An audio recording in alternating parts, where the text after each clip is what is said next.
सारे सजीवों की जो रचना है, बनावट है, वो है कोशिका से होती है। जैसे जैसे एक दीवार को बनाने के लिए छोटी छोटी ईंट लगता है ना, उसी तरह एक जीव को बनाने के लिए या सजीव को बनाने के लिए कोशिकाएं लगती है। एक कोशिकाएं, इसका मतलब कोशिका है क्या? कोशिका शरीर की रचनात्मक और कार्यात्मक इकाई है। सजीव के शरीर की रचनात्मक और कार्यात्मक इकाई है। रचना करने वाला, बनाने वाला, और शरीर की जैविक क्रियाओं को करने वाला, श्वसन है, परिवहन है, उत्सर्जन है, हम लोग करते हैं ना, ये कोशिका के कारण होता है। तो हम लोग इस तरह परिभाषा इसको कर सकते हैं कि कोशिका जीवन की आधारभूत संरचनात्मक और क्रियात्मक इकाई है। तो देखेंगे कैसे? देखो, बहुत सारे एक कोशीय जंतु होते हैं, इसका सारा शरीर एक कोशिका से बना होता है। तुम्हारे स्लाइड में देखो, ये जो अमीबा है, कोना में अमीबा एक कोशीय जीव है, इसका सारा शरीर एक कोशिका होता है। इसी में वो श्वसन लेता है, इसी में वो प्रचलन करता है, उसी में वो कोशिका विभाजन करता है, सारी चीजें को, इसे बहुत सारे, इसको एक कोशीय जंतु कहते हैं। पैरामोशियम है, यूग्लिना है, बहुत सारे लाखों जंतु है एक कोशीय। और एक से अधिक कोशिका को बहुकोशीय जंतु कहते हैं। जैसे हम लोग हैं, ये जितने पौधे देख रहे हो, ये जो जंतु देख रहे हो, हाथी से लेकर, ये लाखों करोड़ों कोशिकाओं से बने होते हैं। तो इस स्लाइड में हम लोगों ने क्या कहा, पढ़ा कि कोशिका की परिभाषा पढ़ा। कोशिका जीवन की रचनात्मक और क्रियात्मक इकाई है, और कोशिका एक कोशीय में एक पाए जाते हैं और बहुकोशीय में अनेक पाए जाते हैं। अब आगे आओ, कोशिका की सबसे खोज पहले रॉबर्ट हुक नामक वैज्ञानिक ने किया था। रॉबर्ट हुक, समझ में आया? देखो यहाँ लिखा हुआ है, रॉबर्ट हुक वैज्ञानिक ने किया था, और ये इंग्लैंड के वैज्ञानिक थे। और वैज्ञानिक इन्होंने अपने माइक्रोस्कोप आविष्कार किया था। ऐसा इन्होंने माइक्रोस्कोप बनाया था, ठीक है। और माइक्रोस्कोप एक कॉर्क होता है, तो एक नरम लकड़ी का टुकड़ा होता है, उसको बोलते हैं कॉर्क। क्या बोलते हैं उसको? कॉर्क। जो हम लोग किसी को शीशी को ऊपर से बंद करने के लिए ढक्कन के रूप में यूज करते थे, वो लकड़ी का है, नरम लकड़ी होता है, स्पॉन्जी होता है। तो उसको उन्होंने पत्थर काटा और देखा। देख के उन्होंने सबसे पहले कोशिका को रॉबर्ट हुक ने 1665 ईस्वी में देखा था, और उसने कोशिका कहा था, सेल कहा था। और कोशिका, बाद में पता चला कि कोशिका जीवन की रचनात्मक और क्रियात्मक इकाई है, और केवल सजीवों में ही पाया जाता है, यानी पेड़ पौधे और जीव जंतु में ही पाया जाता है। और सारे पेड़ पौधे और जीव जंतु की रचना, उसके शरीर की रचना बनाने वाली कौन है? अंगों को हो, ऊतक को हो, अंगों हो, अंग तंत्र को हो, पूरे शरीर को बनाने वाली रचना जो सबसे छोटी इकाई है, उसको हम लोग कोशिका कहते हैं। पूरे संसार में दो प्रकार के सजीव पाए जाते हैं, वो है पादप यानी पौधे, और प्राणी माने जंतु। इनकी कोशिकाएं भी, इनकी आकृति भी, इनकी संरचना भी थोड़ी भिन्न होती है। तो हम लोग इस अलग अलग प्रकार के हम लोग कोशिका अलग अलग पढ़ेंगे। आज जो हम लोग पढ़ेंगे वो है जंतु कोशिका। क्या पढ़ेंगे? जंतु कोशिका। अब देखो, रॉबर्ट हुक का बनाया हुआ माइक्रोस्कोप, और ये है आज का ये कंपाउंड माइक्रोस्कोप, जटिल माइक्रोस्कोप। आज माइक्रोस्कोप तो और भी उन्नति, माइक्रोस्कोप है क्या, जिसको हम लोग खुली आंखों से नहीं देख पाते, इसको 1000 गुना, लाख गुना बढ़ा करके यहाँ दिखाई देता है। इसको बोलते हैं हम लोग माइक्रोस्कोप। आजकल तो इलेक्ट्रॉन माइक्रोस्कोप भी आ गया है कि हम लोग करोड़ गुना छोटा को हम लोग दिखाई देख सकते हैं, ठीक है। अब आओ, कोशिका की आकृति कैसी होती है? हम जंतु कोशिका पढ़ेंगे। आज क्या पढ़ेंगे हम लोग? जंतु कोशिका। जंतु कोशिका मतलब जंतुओं के शरीर में जो सबसे छोटी इकाई है, उसको बोलेंगे हम लोग जंतु कोशिका। क्या बोलेंगे हम लोग? जंतु कोशिका, ठीक है। अब जंतु कोशिका आकृति कैसी होती है? ये विभिन्न आकृति की होती है, इसका निश्चित आकार नहीं है। तुम लोग स्लाइड में देखो, कोई कोशिका गोल है, कोई अंडा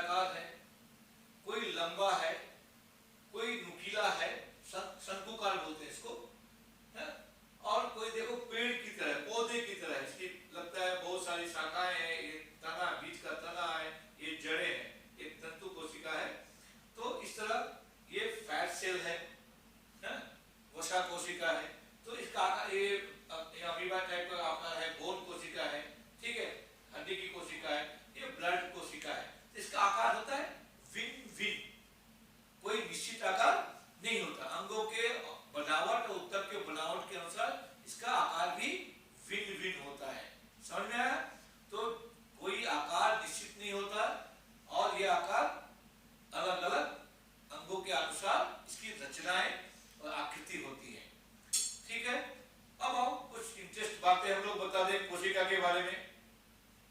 और सबसे बड़ी कोशिका, अब आता है कि कोशिका सबसे बड़ी क्या है, सबसे छोटी क्या है, सबसे लंबी क्या है, ये जानकारी होनी चाहिए।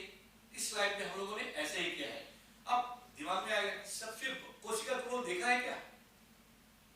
हम लोग बोलते हैं माइक्रोस्कोप से देखना है, हम लोग तो माइक्रोस्कोप अपने घर में है नहीं, तो है क्या किसी के घर में? नहीं, क्यों होगा, बहुत कम लोगों के पास होगा।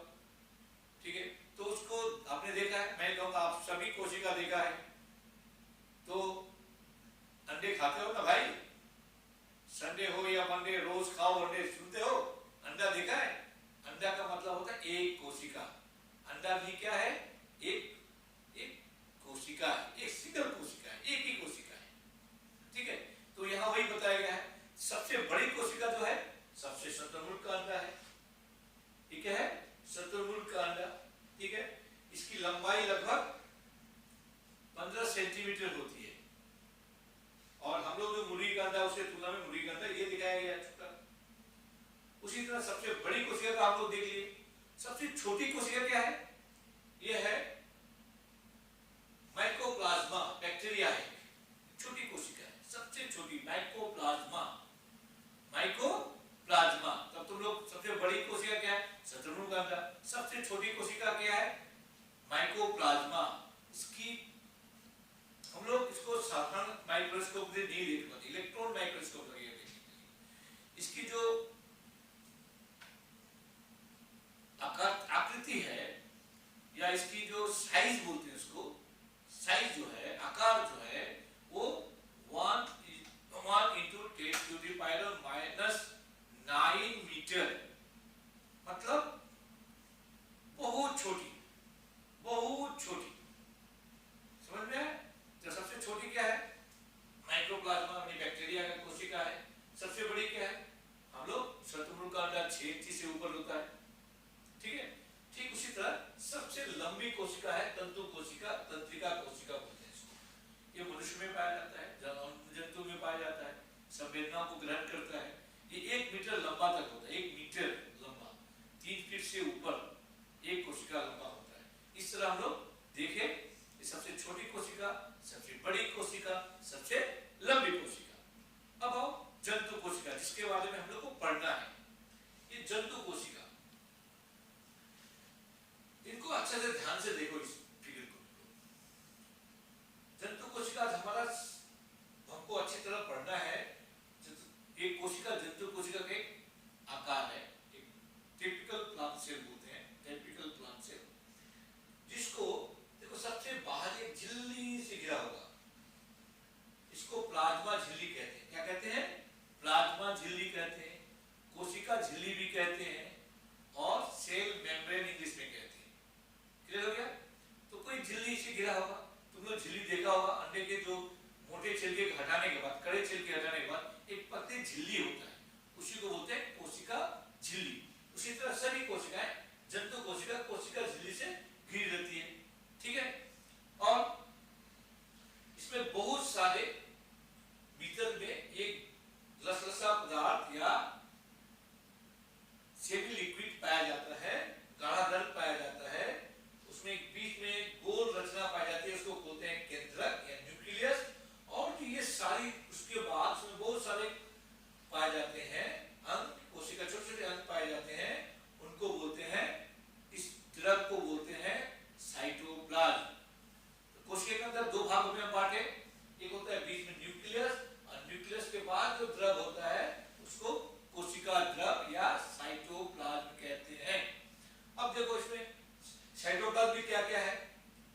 केंद्र है, लाइसोसोम है, ये डॉट डॉट राइबोसोम है, ये इस तरह लंबी लंबी छड़ के आकार की जो है रचनाएं, ये जो रचनाएं है ये माइटोकॉन्ड्रिया है, ठीक है।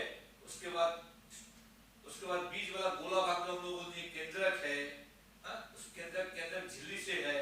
उसके बाद अंत द्रव्य जालिका है, ये है गोल्जी काय, ठीक है। इस तरह ये रचनाएं हैं, ठीक है, समझ में आया। तो हम लोग एक एक रचना के बारे में, कार्यों के बारे में इसको डिटेल से पढ़ेंगे, अच्छी तरह विस्तार पूर्वक हम लोग पढ़ेंगे, ठीक है। तो फिर इस स्लाइड में क्या देखा हमने, ये एक जंतु कोशिका जो कोशिका झिल्ली से घिरी होती है उसको कोशिका की झिल्ली कहते हैं।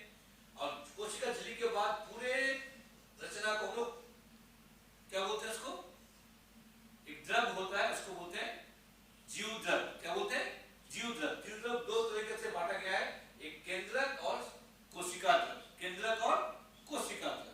केंद्रक एक गोल रचना है, एक से अधिक पाया जाएगा। बाकी जो जीव द्रव कोशिका द्रव है साइटोप्लाज्म, उसमें mitochondria, Golgi body, ribosome, lysosome, endoplasmic reticulum और बहुत सारे फैट और प्रोटीन कणें पाई जाएंगी, ठीक है। तो हम लोग इसको आगे स्लाइड में एक एक पढ़ेंगे, ठीक है। पहले पढ़ेंगे कोशिका झिल्ली। मैंने बताया था ये कोशिका के जो चारों तरफ प्रोटीन और वसा की एक झिल्ली बनी होती है, वो अर्धपारगम्य झिल्ली होती है। अर्धपारगम्य का मतलब होता है कुछ को जाने देगा, उसको अंदर ढुकने देगा, सबको अंदर, सब अणुओं को अंदर नहीं जाने देगा। सिलेक्टेड जो को अंदर जाने के है वही जाने देगा, ठीक है। इसको विस्तारपूर्वक देख लेना। उसके बाद क्या है, ये क्या करता है, तो कोशिका झिल्ली किसकी बनी होती है, प्रोटीन और लिपिड की। प्रोटीन और लिपिड की, वसा की। प्रोटीन जीवित झिल्ली है, जीवित झिल्ली है इसको। और ये क्या करती है, ये कैसी होती है, अर्धपारगम्य झिल्ली होती है, सेमी परमेबल मेम्ब्रेन बोलते हैं इसको। और क्या है, इसमें क्या करती है, कोशिका को एक निश्चित आकार देती है, शेप, साइज, अंडाकार, गोलाकार, त्रिभुजाकार, पंचभुजी, जैसा भी आकार होगा इनका रहित देना। और इसके बाद क्या, अंदर जो पदार्थ है केंद्रक, गोल्गी बॉडी, राइबोसोम, लाइसोसोम, इनकी रक्षा करना, दूसरे आघातों से रक्षा करना, ठीक है। कोशिका झिल्ली हो गया। अब आओ कोशिका द्रव यानी साइटोप्लाज्म। कोशिका द्रव हमने बताया था कि एक कोशिका झिल्ली, ठीक है ना, एक कोशिका झिल्ली ऊपर काले रंग की जो है, उसके बाद एक केंद्रक, केंद्रक के बीच जितनी रचनाएं देख रहे हो उसको बोलते हैं साइटोप्लाज्म यानी कोशिका द्रव। तो केंद्रक और कोशिका झिल्ली के बीच जो प्रोटोप्लाज्म में उपस्थित होता है उसको बोलते हैं साइटोप्लाज्म। क्या बोलते हैं, साइटोप्लाज्म या क्या, कोशिका द्रव, ठीक, राइट। अब आओ केंद्रक। हमने कहा पहले कि जंतु कोशिका के मध्य में, प्राय मध्य में या किनारे में, अलग अलग कोशिकाओं में अलग अलग स्थान होता है, लेकिन अधिकतर कोशिकाओं में मध्य में केंद्रक होता है। कुछ में साइड में भी होगा, कुछ में फ्लैट में, जिसमें जमा हुआ एक साइड में किनारे में होगा। ये सबसे महत्वपूर्ण अंग है। केंद्रक क्या है, सबसे महत्वपूर्ण अंग है। केंद्रक बीच में होता है, गोलाकार होता है, उसमें बहुत सारी रचनाएं होती हैं। इसको बोलते हैं केंद्रक झिल्ली, इसको बोलते हैं केंद्रिका, इसको जाली की तरह देख लो क्रोमाटिन, उसमें केंद्रक द्रव। ये रचना सब मिलाकर बोलते हैं केंद्रक। केंद्रक क्या है, केंद्रक कोशिका के अंदर होने वाली सभी क्रियाओं का नियंत्रण और नियमन करती है। जिस तरह हम लोग के शरीर का नियंत्रण और नियमन हमारा ब्रेन, मस्तिष्क करता है, उसी तरह कोशिका के में होने वाली सारी क्रियाओं को, चाहे कोशिका में विभाजन हो, चाहे कोशिका के निर्माण हो, कोशिका की आकार को बढ़ाना हो और घटाना हो, तो सारा नियंत्रण कौन करेगा, केंद्रक करेगा। इसलिए केंद्रक को क्या बोलते हैं, मस्तिष्क, कोशिका का मस्तिष्क, ब्रेन ऑफ द सेल। क्या बोलते हैं, brain of the cell, brain of the cell, कोशिका का मस्तिष्क, याद रखना। और क्या कैसा काम क्या है, पहले बताया कि सभी क्रियाओं को नियंत्रण और नियमन करना कोशिका में, और गुण अनुवांशिक गुणों को वहन करना। हमारे जो अनुवांशिक गुण है माता पिता से मिलता है, एक क्रोमाटिन के अंदर माता पिता के गुण रहते हैं। तो एक क्या होता है, जनरेशन से दूसरे जनरेशन, एक पीढ़ी से दूसरे पीढ़ी को ले जाने का ये अनुवांशिक गुणों का कौन करता है, क्रोमाटिन करते हैं। एक केंद्रक में रहता है डीएनए और RNA, deoxyribonucleic acid, ribose nucleic acid पढ़ेंगे तुम लोग, और वृद्धि और विभाजन में भाग लेता है। मैंने कहा सारी क्रियाओं को नियंत्रण नियमन करता है, अनुवांशिक गुणों को वहन करता है, कोशिका को नियंत्रण करता है, विभाजन का भूमिका निभाता है, वृद्धि में भूमिका निभाता है। इसका मतलब कोशिका का मास्टर ऑर्गन यानी मस्तिष्क कहलाता है। ठीक है, केंद्रक। अब केंद्रक जंतु कोशिका में एक और इंपॉर्टेंट है, केंद्रक के बगल में एक तारा के स्थान को तारीय स्थान के स्टार लाइक रचना पाई जाती है। इसको बड़ा में यहाँ दिखाया, देखो इसको बोलते हैं सेंट्रियोल। सेंट्रियोल बड़े बड़े ट्यूब की तरह रचना होती है, ये केवल जंतु कोशिका में पाई जाती है। एक केंद्रक के जस्ट ऊपर होता है, यहाँ होगा पोल की साइड में होता है, और ये जंतु कोशिका में विभाजन में सहयोग करता है, विभाजन में सहयोग करता है। पहले इसका विभाजन होगा तभी जंतु कोशिका विभाजित होगा। विभाजन का शुरुआत सेंट्रोसोम के द्वारा होता है। ठीक है, अब एक इंपोर्टेंट जो है माइटोकॉन्ड्रिया, पूरे कोशिका में हम थोड़ा पीछे जाते हैं थोड़ा देर के लिए। ये देखो यहाँ, ये जो गुलाबी रंग का ये रचना है, पूरे ऐसे तीन दिखाए गए, इसमें सारे कोशिका होगा, रॉड के आकार का, गोलाकार का या छड़ के आकार का या लंबे धागे के आकार का, पूरा कोशिका द्रव में फैले रहता है। इसको बोलते हैं माइटोकॉन्ड्रिया। इसको एक आकार में ऐसा होता है, एटीपी यही बनता है। ये दोहरी झिल्ली से घिरा होता है और इसमें मैट्रिक्स पाया जाता है, और यहाँ जो हम लोग ऊर्जा का निर्माण करते हैं, कोशिका अपना सारा ऊर्जा का निर्माण यहाँ करता है, इसीलिए कोशिका का विद्युत गृह कहा जाता है। माइटोकॉन्ड्रिया को क्या कहा जाता है, power house of the cell, ऊर्जा का गृह, ऊर्जा गृह, यहाँ गृह लिखा हुआ, गृह होगा घर, पावर हाउस। तो उसको तुम देख लेना, पावर हाउस के किसे कहा जाता है, माइटोकॉन्ड्रिया को। ऊर्जा का विद्युत गृह पूछा जाए तो माइटोकॉन्ड्रिया। क्यों? क्योंकि ये ऊर्जा का निर्माण, हमारे जो बोल रहे हैं, फिर रहे हैं, चल रहे हैं, कोई भी सजीव, वो यहाँ निर्माण होता है। अब आओ गोल्जी बॉडी, एक दूसरा जंतु कोशिका में पाया जाने वाला पदार्थ है। तो जो बड़े बड़े छोटे ट्यूब की रचना से ग्रंथिनुमा रचना बनाता है, जो विभिन्न पदार्थों का संश्लेषण निर्माण करता है और विभिन्न एंजाइम को स्राव करता है। ये छोटे और बड़े ट्यूब की रचना है, ग्रंथिनुमा है, इस संश्लेषण में भाग लेता है, पदार्थों को निर्माण करता है और क्या करता है, स्राव करता है। एंजाइम, बहुत सारे एंजाइम को स्राव करता है। इतना ही याद रखना तुम लोग को। अब आओ सबसे छोटा अंग है कोशिका में पाया जाने वाला।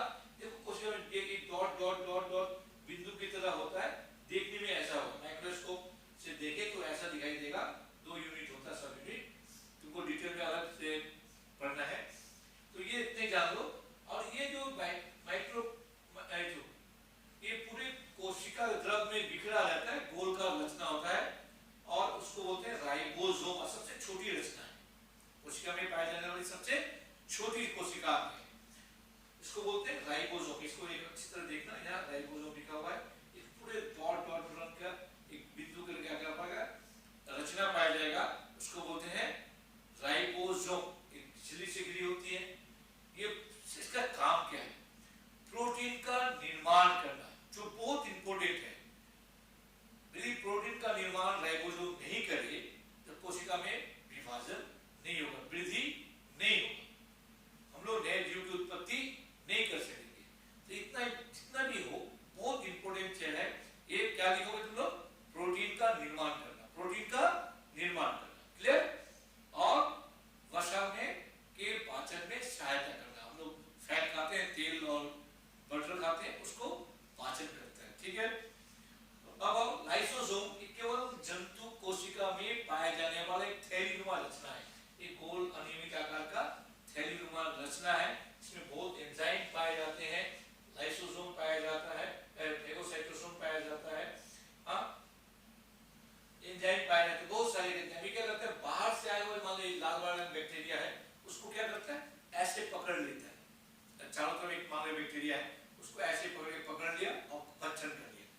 भक्षण कर लेता है, पूरा सहित खा लेता है और पचा लेता है।